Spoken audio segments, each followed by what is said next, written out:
नमस्कार। स्वागत करता हूँ आप सभी का professor Niranjan learn insurance academy के द इंश्योरेंस न्यूज़ के नए वीडियो में। मैं Niranjan Avsari.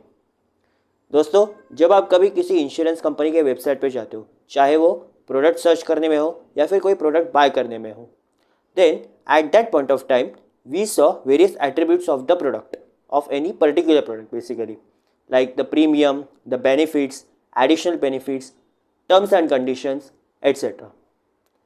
Along with that, many people saw an important aspect or an important category of the benefit of the description, and that's the claim settlement ratio.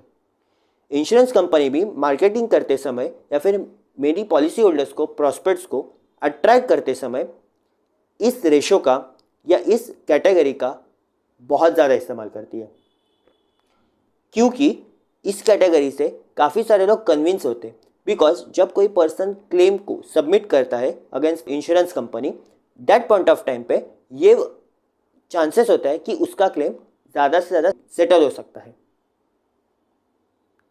Yes, so our today's topic is based on claim settlement ratio.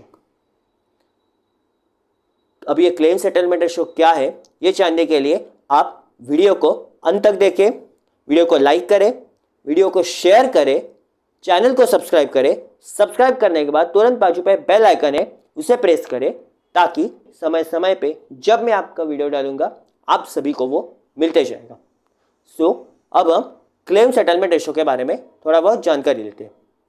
दोस्तों, जैसे मैंने पहले कहा कि जब कोई person insurance company के website पे जाता है टू सर्च अ प्रोडक्ट और टू बाय अ प्रोडक्ट, तब वो वेरियस एट्रीब्यूट्स को चेक करता है, जैसे कि premium, benefits, additional benefits, terms and conditions, etc. And along with that, many persons have a tendency to see what's the claim settlement ratio. Basically, claim settlement ratio is nothing but the claim which is received by an insurance company from its policyholders and the claims which are settled by an insurance company for its policyholders. इन दोनों quantities का वो एक ratio होता है।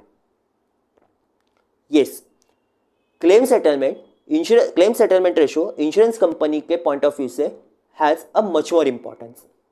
First thing, it conveys the overall financial health और overall financial stability of the insurance company.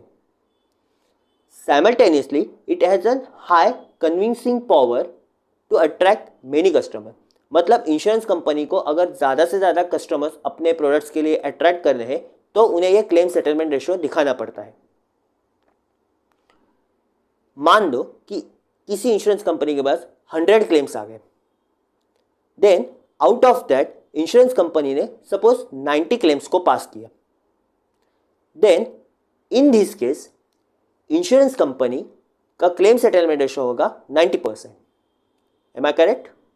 Yes, insurance company का 90% will be the claim settlement ratio and rest 10% will be automatically claims rejected by an insurance company.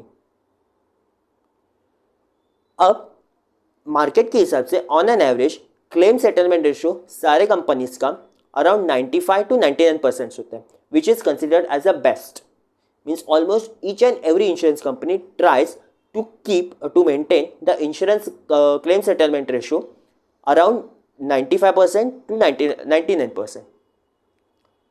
जो company 90 to 95% के बीच में claim ratio रखती है वो companies medium preferred की जाती है from the policy holders, specially आजकल के ज़माने में। And those who are maintaining the claim settlement ratio between 70%, 80% और below the 70%, those companies are generally not prefer. उनके प्रोडक्ट्स को मार्केट से, कस्टमर से जनरली प्रेफर नहीं किया जाता। So from insurance companies point of view the claim settlement ratio is extremely important. अब ये फाइनेंशियल हेल्थ को कैसे जज करता है? सो सपोज किसी इंश्योरेंस कंपनी का क्लेम सेटलमेंट रेशो, जैसे मैंने कहा, लाइक 70%, 80% के आसपास है, लाइक 60-70% के आसपास भी है, then the question comes in the mind of customer that whether the insurance company will be able to pay the claim in event of any loss। क्योंकि क्लेम सेटलमेंट रेशियो, जैसा मैंने कहा था कि 100 केसेस आ गए, 100 क्लेम्स आ गए, and out of that 90 claims settle कर दे इंश्योरेंस कंपनी ने, so that becomes 90% claim settlement ratio. We can interpret 90% claim settlement ratio as a probability that the insurance company can settle the claim. There is a chance, 90% chance कि insurance company 90% अपना claim को settle कर देगी अगर कोई claim को file करेगा तो. सो अगर ये claim settlement ratio 80% 70% is coming, so ये चांसेस इज रिड्यूसिंग कि कोई इंश्योरेंस कंपनी के पास क्लेम अगर सेटल करता है, then at that point of time insurance company में रिजेक्ट द क्लेम. उनकी रिजेक्शन की प्रोबेबिलिटी बढ़ती जाती है, वाइल सेटलमेंट की प्रोबेबिलिटी घटती जाती है. And hence it is rightly said, market के हिसाब से एंड बेंचमार्क के हिसाब से जितना ज़्यादा क्लेम सेटलमेंट रेशो रहेगा उतना ज़्यादा इंश्योरेंस कंपनी का क्रेडिबिलिटी रहेगा in the market while settling the claim, and even that is better chances that the insurance company can market their product. और इसीलिए आज आप किसी भी इंश्योरेंस कंपनी के वेबसाइट पे जाके देखोगे ना, तो ये रेस लगी रहती है इंश्योरेंस कंपनी के इंश्योरेंस कंपनीज में कि whose claim settlement ratio is best. Claim settlement ratio का और एक पार्ट है कि फाइनेंशियल हेल्थ स्टेबिलिटी के बारे में, वो है कि इंश्योरेंस कंपनी जब क्लेम सेटलमेंट रेशो अगर कम रखती है, जैसा मैंने पहले कहा था 80% 70%, तो एक कस्टमर के माइंड में क्या क्वेश्चन आता है that whether the insurance company will be able to settle the claim. Because if the claim settlement ratio is very less, then there are chances that insurance company is not going to settle the claim. It may have a concern about the liquidity, यानी उनके पास पैसों का crunch रहेगा, उनके पास liquidity नहीं रह रही है कैश और बैंक सेविंग के हिसाब से, और the company is not able to write their business in as per the expected manner. जितना उनको बिजनेस चाहिए to settle the claim cost को सेटल करने में, उतना बिजनेस इंश्योरेंस कंपनी राइट नहीं कर पा रही है. So this is a part of underwriting failure, underwriting process failure. ये जो पूरा मार्केटिंग एंड अंडरराइटिंग प्रोसेस होता है, ये फेल होने के कारण से कंपनी बिजनेस को जनरेट नहीं कर पाती है, एंड साथ ही साथ insurance company because of that not able to settle the claim, ultimately not able to serve the customers in any manner about the claim. और ये बात हमेशा ध्यान में रखिए कि इंश्योरेंस क्लेम सेटलमेंट रेशो जो होंगे वो life insurance and non life insurance for both insurance companies और for both insurance categories are equally important. सिर्फ इंश्योरेंस कंपनीज नहीं बल्कि IRDAI the sectoral regulator also contribute in the insurance claim settlement ratio.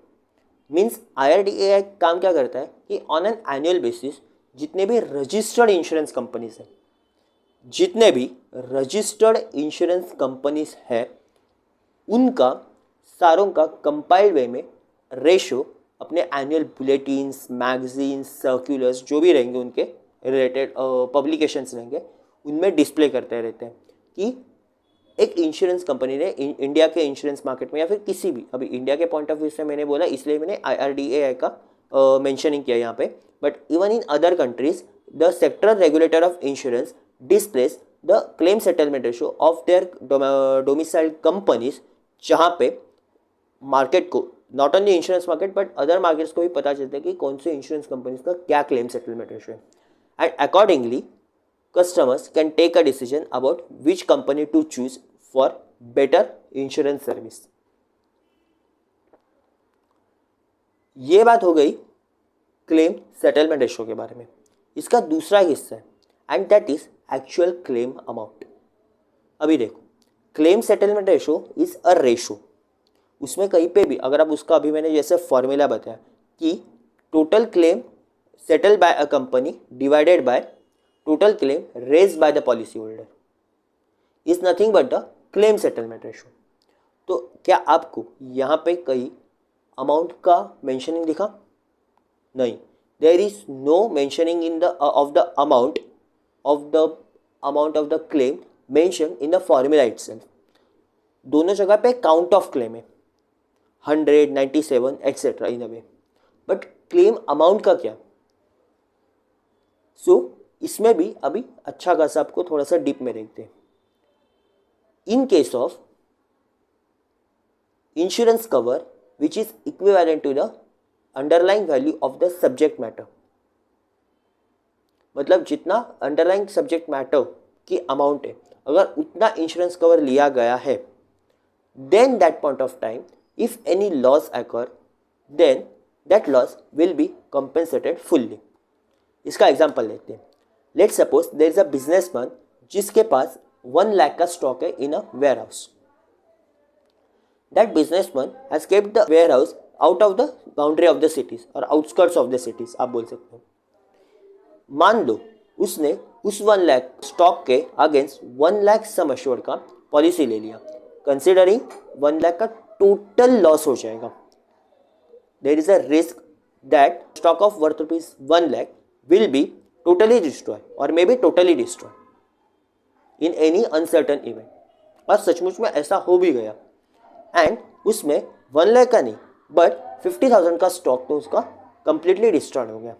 And now the businessman who is actually a policy holder wants to get claim from an insurance company. उस businessman ने insurance company के पास जाके claim कर दिया कि 50,000 का मेरा loss हो चुका है and so compensate the same. Insurance company will assess the value 50,000 का। अगर उससे क्लियर लगता है कि yes there is a much more loss of 50,000 of the policy holder cum that businessman, and so insurance company will settle the claim. अगर वो claim true रहता है then insurance company will settle the claim. ये case कौन सा हो गया अभी अब देखें, ये हो गया आपका fully cover insurance.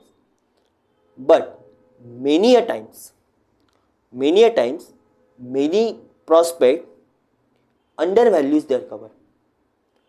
yes, undervalues their cover means जैसा मैंने अभी कहा कि जो बिजनेसमैन अभी जिसके पास stock of worth rupees 1 lakh है, that person has taken insurance cover of से 75,000 मीन्स उसने से 75,000 तक का स्टॉक के रिस्क को कवर कर दिया and rest 25,000 the risk retained by that businessman. तो अभी यहाँ पे इंश्योरेंस कंपनी अगर कहीं जाके अनसर्टेन इवेंट पे लॉस हो जाता है तो वो पूरा 1 लाख के स्टॉक का असेसमेंट नहीं करेगी। मान लो कि उसी वेयरहाउस में आग लग गई या फिर वहाँ पे अर्थक्वेक आ गया एंड बिकॉज ऑफ दैट 20,000 का उसका सपोज उस बिजनेसमैन का लॉस हो गया, सिंपल 20,000 का लॉस हो गया वहाँ पे। तो यहाँ पे अब वो businessman is not liable to be compensated for entire 20,000। Yes, यहाँ पे आप कहोगे कि ऐसा कैसा 75,000 तक का रिस्क कवर है और 20,000 का ही लॉस हो चुका है, but the value of underlying here is actually rupees 1 lakh and business person means that policy holder undervalues the cover, undervalues the subject matter for insurance policy। इसे कहते हैं एवरेज क्लॉज। क्योंकि इंश्योरेंस कंपनी को हमेशा एक प्रिंसिपल फॉलो करना पड़ता है। मोस्टली ये दोनों जो केसेस मैंने बोले ये नॉन लाइफ इंश्योरेंस के बारे में ज़्यादा एप्लीकेबल होते हैं। In case of life insurance ये एप्लीकेबल नहीं होते because in case of life insurance principle of indemnity is not followed. क्योंकि life insurance contracts are value contracts and they are actually not based on principle of indemnity। Human life cannot be measured exactly in monetary terms, but in case of businessman the stock machinery can be measured in terms of in a monetary value exactly। so यहाँ पे भी insurance company उस business person को claim settlement करते समय पूरा 20,000 का नहीं करेगी, वहाँ पे एवरेज क्लॉज का इस्तेमाल करेगी। In case of insurance, the average word is itself a loss. Word has a loss. So यहाँ पे average clause का इस्तेमाल होगा। Average clause क्या कहता है कि जितने proportion में insured value है to the underlying original sum value, claim will be settled in that proportion itself। मतलब जितना भी लॉस हुआ है वो पूरा कॉम्पेंसेट नहीं होगा, that will be compensated in proportion of the insured value and the original value of the subject matter। मतलब यहाँ पे जो क्लेम अमाउंट होगा इन case of this businessman 20,000 multiplied by 75,000 divided by 1 lakh. 20,000 is the amount of loss, ये आप सबको ध्यान में आ गया, multiplied by 75,000 the insured value जितना उसने इंश्योरेंस निकाल के रखा था। And 1 lakh will be the subject matter, original subject matters value. जितना भी सब्जेक्ट मैटर था ना 1 लाख स्टॉक का वर्थ उतना।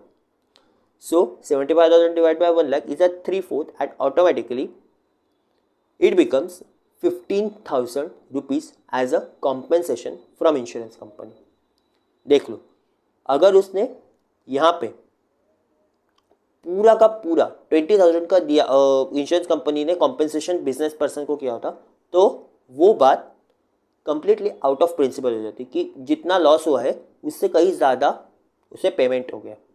But following the principle of indemnity and average clause, ultimately the insurance company has limited और रिस्ट्रिक्टेड द लॉस, और जितना loss हुआ है कंसिडरिंग द इंश्योरेंस वैल्यू उतना उसे पे किया गया। So even though claim settlement ratio ये कहता है कि your claim means the policy holders claim will be settled either fully और नॉट, क्लेम सेटलमेंट रेशो से कभी नहीं जज किया जा सकता कि कितना इंश्योरेंस अमाउंट या फिर कॉम्पेंसेशन पॉलिसी होल्डर को मिल जाएगा। So claim settlement ratio and actual claim amount और calculation of actual claim amount are totally different and many policyholder, many prospect basically becomes confused in such kind of cases। ये दोनों terms में वो दोनों ये लोग प्रोस्पेक्ट जो होंगे वो कंफ्यूज हो जाते हैं। They look that if the claim is settle then automatically जितना भी प्रिंटेड वैल्यू होगा, फेस वैल्यू होगा इंश्योरेंस पॉलिसी होगा, the entire will be paid because claim is settle. But they do not think that claim settlement and actual claim amount the both are different cases. Both are required for insurance company, but both are different cases. So, claim settlement ratio का आज का ये important term मैंने आपको इस video के माध्यम से समझा दिया। I hope आपको claim settlement and claim payment, actual claim payment दोनों आपको याद रहेगा अच्छी तरह से और आपको समझ में आ रहेगा। जैसा मैंने कहा, लाइफ इंश्योरेंस के केसेस में claim settlement ratio and actual claim amount may be same or may be different, but in case of non-life insurance cases both are the different cases। So I hope आपको ये difference भी अभी इस रूप से समझ में आया होगा।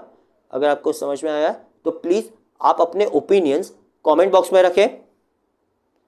इस वीडियो को बहुत सारा, फिर से बोलता हूँ, लाइक करें, शेयर करें अपने फ्रेंड्स में, क्योंकि क्लेम सेटलमेंट रेशो काफ़ी लोगों को समझना बहुत ही इंपॉर्टेंट है। सो आपका ये रिस्पॉन्सिबिलिटी है कि वीडियो को लाइक करें, देन शेयर भी करें अपने फ्रेंड सर्कल्स में और सारे लोगों तक पहुंचे कि क्या क्लेम सेटलमेंट रेशो रहता है। चैनल को सब्सक्राइब करें। सब्सक्राइब करने के बाद बाजू पे एक बेल आइकन है छोटा सा, उसे दबाएं ताकि जब भी मैं वीडियो डालूंगा आपको वो समय पे मिलते जाएंगे, उसका नोटिफिकेशन आपके फ़ोन में मिलते जाएगा समय समय पे। तो क्लेम सेटलमेंट रेशो के बारे में आज इतना ही। फिर मिलते हैं अगले वीडियो में और एक नए अंदाज से, नए टॉपिक या फिर नए केसेस से।